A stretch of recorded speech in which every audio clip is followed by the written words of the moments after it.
Hello everyone.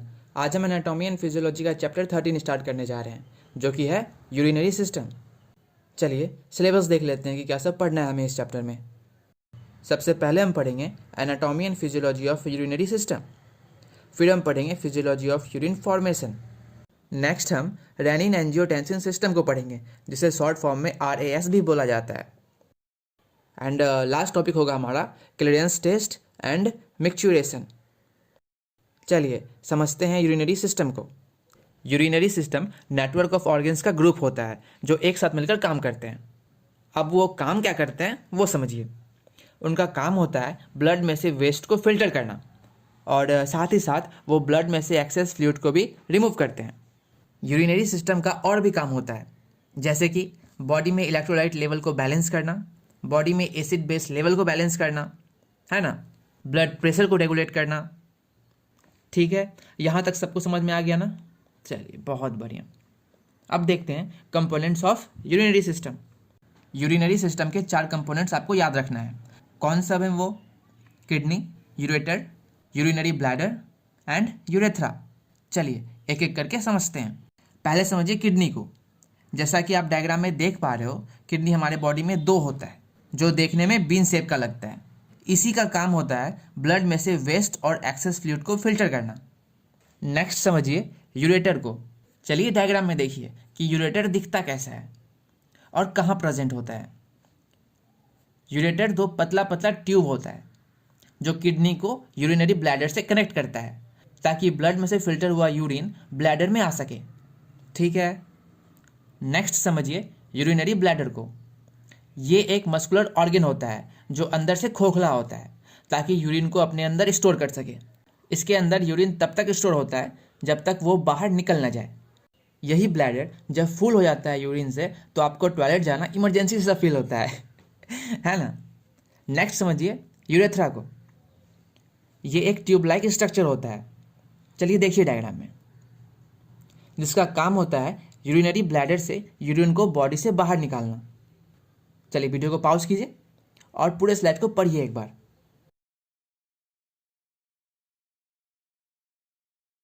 Next topic है हमारा anatomy and physiology of urinary system. देखिए anatomy of urinary system में आपको वही किडनीज, यूरेटर्स, यूरिनरी ब्लैडर और यूरेथ्रा के बारे में लिखना होता है, और साथ में ये डायग्राम बना दीजिएगा। नेक्स्ट टॉपिक है हमारा physiology of urinary system.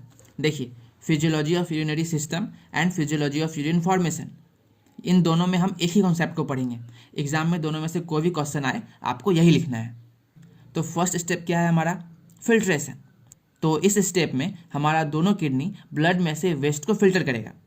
Next step है रीएब्जॉर्प्शन। देखिए रीएब्जॉर्प्शन वर्ड यहाँ इसलिए यूज़ हुआ है क्योंकि ब्लड को फिल्टर करते वक्त किडनी कुछ अमाउंट ऑफ न्यूट्रिएंट्स को भी फिल्टर कर देता है, बट हमें तो बस वेस्ट को ही फिल्टर करना है, इसलिए किडनी उन न्यूट्रिएंट्स को वापस से एब्जॉर्ब करता है। यही कारण है रीएब्जॉर्प्शन वर्ड यूज़ होने का। ठीक है, समझ आ रहा है सबको? नेक्स्ट स्टेप है हमारा सिक्रेशन।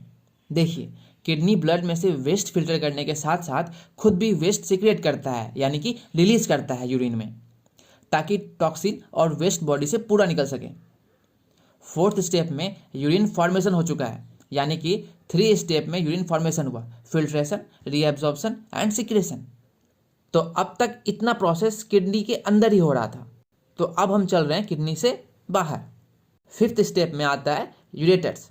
याद आ रहा है सबको? वो 2 पाइप लाइक स्ट्रक्चर जो यूरिन को किडनी से ब्लैडर में लेकर आता है।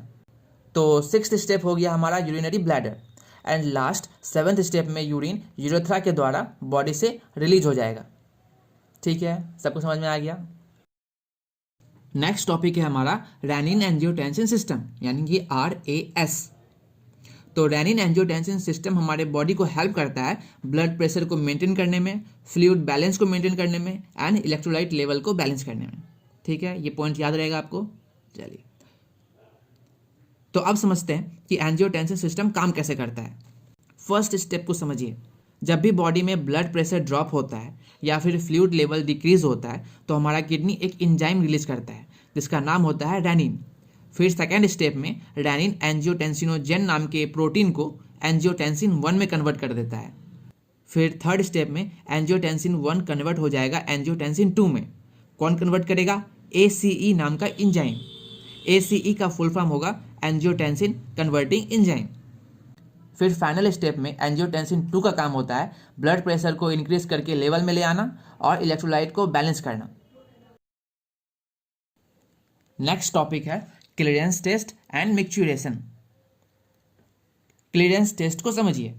क्लीयरेंस टेस्ट एक मेडिकल टेस्ट होता है जो ये मेजर करता है कि किडनी कितने स्पीड में ब्लड में से वेस्ट को रिमूव कर रहा है। आप चाहे स्पीड वर्ड यूज कीजिए या फिर रेट वर्ड यूज कीजिए, ठीक है। क्लीयरेंस टेस्ट का 3 टाइप्स याद करना है आपको। ग्लोमेरुलर फिल्ट्रेशन रेट यानी कि GFR, creatinine clearance and urea clearance. Glomerular filtration rate को समझिए। इस टेस्ट में ये मेजर किया जाता है कि किडनी कितने स्पीड में वेस्ट प्रोडक्ट को ब्लड में से फिल्टर कर रहा है। नेक्स्ट टेस्ट है क्रिएटिनाइन क्लीयरेंस टेस्ट। क्रिएटिनाइन एक तरह का वेस्ट प्रोडक्ट होता है जो ब्लड में से निकलता है। तो इस टेस्ट में ये मेजर किया जाता है कि किडनी कितने स्पीड में क्रिएटिनाइन को ब्लड में से फिल्टर कर रहा है। वैसे ही यूरिया भी वेस्ट प्रोडक्ट है ब्लड का। यूरिया क्लीयरेंस में ये मेजर किया जाता है कि किडनी कितने स्पीड में यूरिया को फिल्टर कर रहा है ब्लड से। नेक्स्ट टॉपिक है मिक्चुरेशन। मिक्चुरेशन यूरिनेशन के प्रोसेस को कहा जाता है। यूरिनेशन के प्रोसेस में मल्टीपल मसल्स आपस में कोऑर्डिनेट करते हुए कॉन्ट्रैक्ट और रिलैक्स करते हैं, तब जाके यूरिनेशन का प्रोसेस हो पाता है। तो मिक्चुरेशन के प्रोसेस को समझिए। मिक्चुरेशन यानी कि यूरिनेशन, याद रखिएगा। प्रोसेस में सबसे पहले क्या होता है कि यूरिनरी ब्लैडर में यूरिन स्टोर होता है। जैसे जैसे ब्लैडर में यूरिन आता रहता है, यूरिनरी ब्लैडर स्ट्रेच होता रहता है, और जब यूरिनरी ब्लैडर फुल हो जाता है तो यूरिनरी ब्लैडर में से सिग्नल जाता है ब्रेन में, यार भैया मैं तो फुल हो गया हूँ, तो आपको सुसु करना है कि नहीं करना है। तो ब्रेन का आंसर या तो यस होगा या तो नो होगा। अगर आंसर नो होता है कि नहीं अभी सुसु नहीं करना है, तो यूरिनरी ब्लैडर की मसल्स होल्ड करके रखते हैं यूरिन को। वहीं अगर आंसर यस होता है तो डेट्रूजर नाम की मसल्स कॉन्ट्रैक्ट करके प्रेशर के साथ यूरिन को बाहर रिलीज कर देते हैं। बस वही सब बात यहाँ लिखा गया है और आपका चैप्टर भी खत्म हो चुका है। जानने से पहले एक बार स्टेप्स को पढ़ कर जाइएगा।